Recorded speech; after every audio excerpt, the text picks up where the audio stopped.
नमस्कार. मी रत्नागिरी जिल्हा पोलीस अधीक्षक नितीन बगाटे.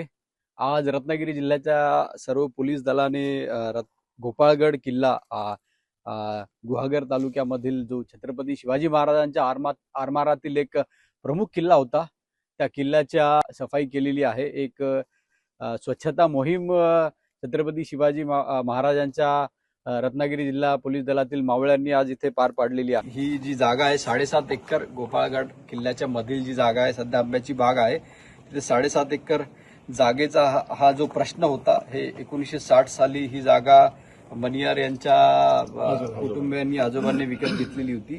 त्यानंतर 2016 साली राज्य शासनाने हे गोपाळगड किल्ला छत्रपती शिवाजी महाराजांचा हा जो किल्ला आहे तो संरक्षित स्मारक म्हणून घोषित केलेला आहे. आणि आज छत्रपती शिवाजी महाराजांचे मावळे रत्नागिरी जिल्हा पोलीस दलाचे सर्व अंमलदार आम्ही येऊन किल्ल्यावर सफाई मोहीम केलेली आहे. या अनुषंगाने थोडासा प्रकाश टाकण्यासाठी मी मनियार यांना इथे बोलवलेलं आहे. ते थोडंसं याबद्दल आज आपल्याला प्रकाश टाकतील.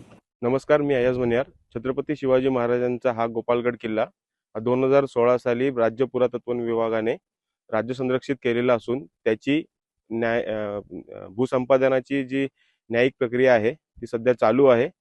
सदर आतल्या जमिनीमध्ये आमची मालकी होती ती सुद्धा आता आम्ही भूसंपादनाची प्रक्रिया ज्यावेळी पूर्ण होईल त्यावेळेस आम्ही जिल्हा पुरातत्व विभागाकडे सुपूर्द करण्यास स्वखुशीने तयार आहोत आणि ती लवकरात लवकर प्रक्रिया पूर्ण व्हावी ही आमची देखील अपेक्षा आहे आणि त्यासाठी पुरातत्व विभागाला सहकार्य करत आहोत. माझी सर्व गड किल्ला शिवप्रेमींना ही विनंती की कोणीही अफवांवर विश्वास ठेवू नये, भूलथापांना बळी पडू नये.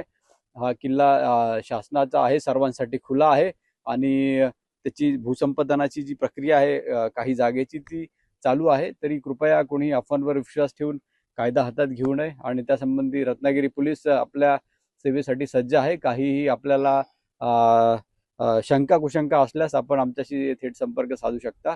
तरी कृपया छत्रपती शिवाजी महाराजांचा शांततेचा जो संदेश आहे त्याच्यावर आपण चालूया.